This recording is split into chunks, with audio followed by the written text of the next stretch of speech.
What's good, chat? How are y'all doing? Today I got y'all a banger video. As you could probably tell, this is a tutorial on how to play my boy 3 times in the most annoying way possible because I know some of you bums just be running at the killer and praying for a backstab. I got this! So this is my complete guide on how to play 2 times.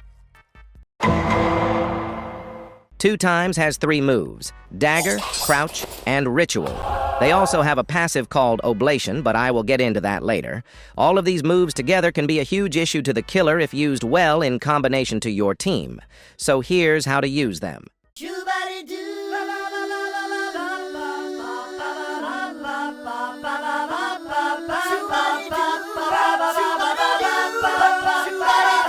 Ritual is one of your most important moves.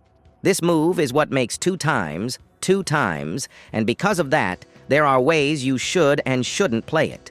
You should try to place it as early as possible, but not exactly where you spawn because that's normally in the open. You should try to look for dark or out-of-the-way places, and on some maps there are places where you can put it where it's completely invisible. For example, on Brandon's place you can go right of the big castle and find this spot. Or on Pirate Bay you can place it inside of the bushes. Only put it here if you're close though, because if the killer sees you place it, they will know where you respawn, or they will just kill you mid-animation. Another thing to think about when using ritual is if you keep using it in the same spots over and over again, people will start to catch on, so vary it up a little bit. Since ritual is so important, it's best to keep in mind where you placed it, because when it comes down to last man standing, you will be teleported there. So being on the other side of the map when there are 2 or 3 survivors left is a good idea. Before we move on, there is one last trick you can use with ritual, but I hardly use it because you respawn in not the best places. You can press your ritual button and then start doing a gen to completely cancel the animation. As I said, it's not the best, but there are definitely some advantages to it. Knocking out teeth. I feel no pain. Can you say the same? Dagger is your main way to defend your team and yourself. With the dagger, face stabs only inflict slowness 2 and helpless 1 for 1 second. But where the real glory comes is the backstab, being able to stun killers for 3.5 seconds. Since the dagger has a 30-second cooldown, it's normally preferred to go for backstabs. Because of all this, most killers try to keep an eye on you, and since 90% of this community are children, and children are fucking stupid, they will normally slip up when chasing someone. Dagger has a bunch of different ways to use it. One of the ways people can use dagger is to heal yourself. Face stabs heal for 10 health, and backstabs heal for 20. This does not work on minions. Sometimes this detail can go unnoticed by a handful of 2 times players. But this one small detail boosts 2 times survivability by a lot if used to the fullest extent.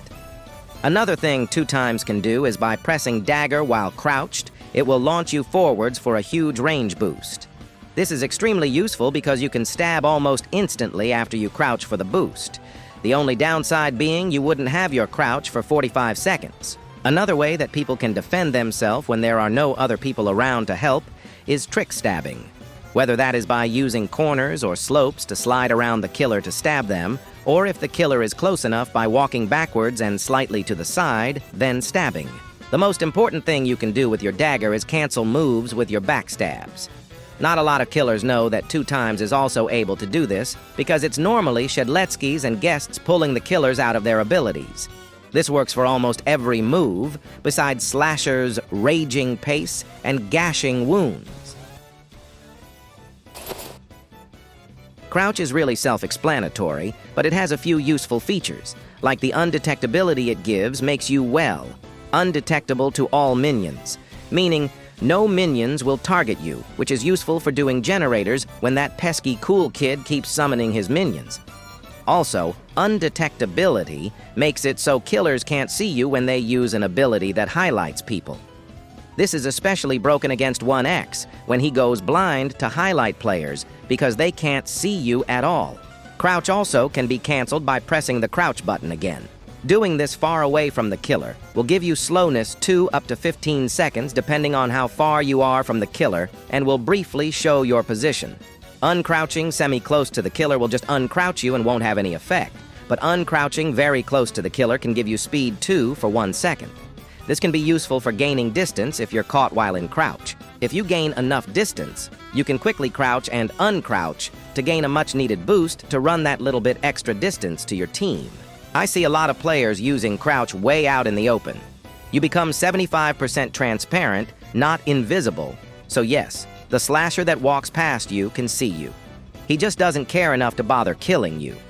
You should try to use your crouch when you're out of the killer's line of sight and stay still, because it's a lot harder to notice a blurry spot in the dark when the killer is chasing another survivor.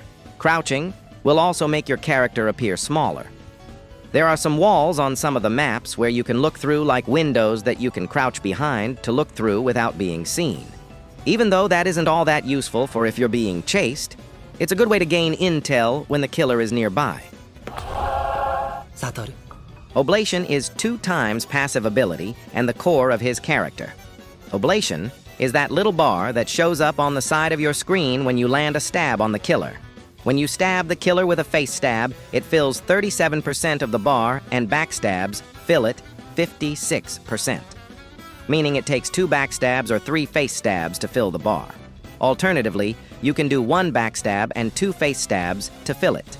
When the bar is full, you are finally able to use your passive, which is Revival. Yes, on death, you will respawn at wherever you placed your ritual. On the downside, if you are killed, you will be set to 40 health for the rest of the game. Just because you can revive doesn't mean you shouldn't play any more risky, because the revive still gives the killer time at the time of this video's production, and you get rewarded for making it to last man, standing with your first life. Surviving to last man, standing with your first life, regardless of if you have your oblation bar full or not, will set your max health to 110, and like previously stated, will teleport you to your ritual. Rat trap. Find them in that trash bag off the interstate. Now that I have explained what everything does, it's evident that 2 times shouldn't be played like your average sentinel. 2 times can be a threatening presence that killers need to watch out for. So here is the real way to play him. There are 3 main things to keep in mind when playing 2 times. The first thing is his presence. You shouldn't always be trying to stab the killer. Just following closely enough behind them should be enough to throw some players off. If they are too focused on the chase, remind them that you're there by getting closer or by stabbing them. The second thing is your escape plan. After landing a backstab, or if you're getting chased, it should be your main priority to cut line of sight with the killer, whether that be running behind a wall or running to your closest sentinel. You should only run to your sentinels if you know they can assist you, because you might end up getting them killed as well. Cutting line of sight is useful for getting away, because they can't focus on you as well as they could while seeing you. The last thing isn't really a 2 times specific need, but map knowledge and stamina management. Knowing your way around the maps can be the difference between eating a gashing wound in the dead-end part of the map and leaving the slasher to get mauled by the 5 Power Ranger guests who scream shit into their mics. Knowing how to manage your stamina is literally one of the core game mechanics, so if you can do it well, you can't really go wrong. With all of this information, let's put it into action, and I will show you what a successful game looks like. Starting off the game, I know we are versing a cool kid and keep note of their minions in the future. I tend to place my ritual on the outer parts of this map because it's out of the way and not many people loop here. After seeing the killer, I walk towards the rock to prepare to loop or hide from him. I have no clue what that walk speed override was, but somehow he got someone else, so I start walking towards him to add to the people he has to look out for. He slipped up by not paying enough attention to me, so I take the backstab and move to a better spot while waiting to see what he will do. He completely ignored me, so I will just continue to follow behind.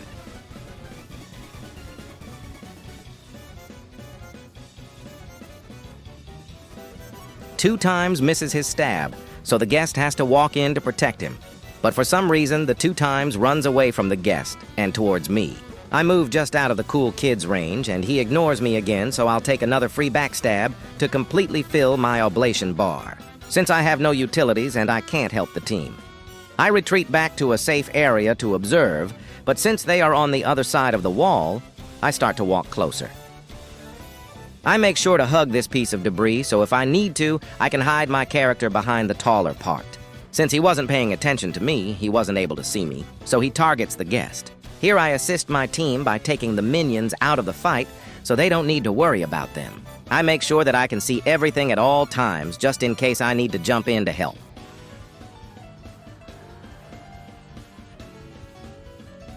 I start making my way towards the killer and double-check to make sure the minions are finally dead.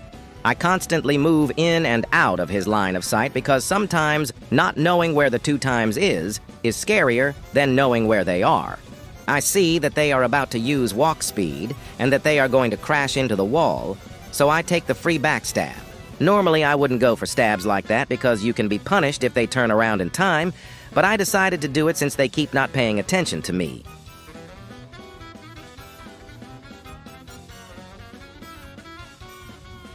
I made sure to crouch down earlier so they wouldn't see me and continue chasing the guest. The killer saw me because I was moving around too much and attempted another one of their horrendous walk speed overrides. I was going to start looping, but the guest came in and held them back, making the killer switch to him. Just keeping up pressure on the killer here. Nothing too much. I could have backstabbed him here. But Guest was moving to a corner of the map, so I would rather save my dagger for if he gets cornered. The guest makes it out without being hit, and the cool kid uses another walk speed override. At this point, I'd probably let him hit me with one just because I feel bad. I was too locked in and walked into a wall. Ugh, that's embarrassing.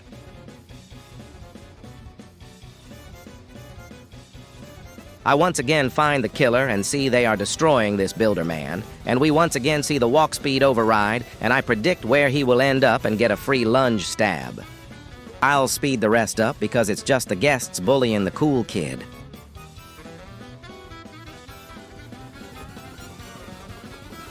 And just like that, GGS. I'm disappointed that I wasn't chased as much, but by this time, everyone on the lobby gave up trying to kill me. Hey y'all, I hope you guys enjoyed the video and hopefully some of these tricks and tips were useful to you. If you enjoyed, make sure to like and subscribe, because this shit took me way too long to make. If you guys want to see a part 2 or like an updated version when I get 2x to level 250, let me know in the Discord server link in the description. See y'all later and have a wonderful day.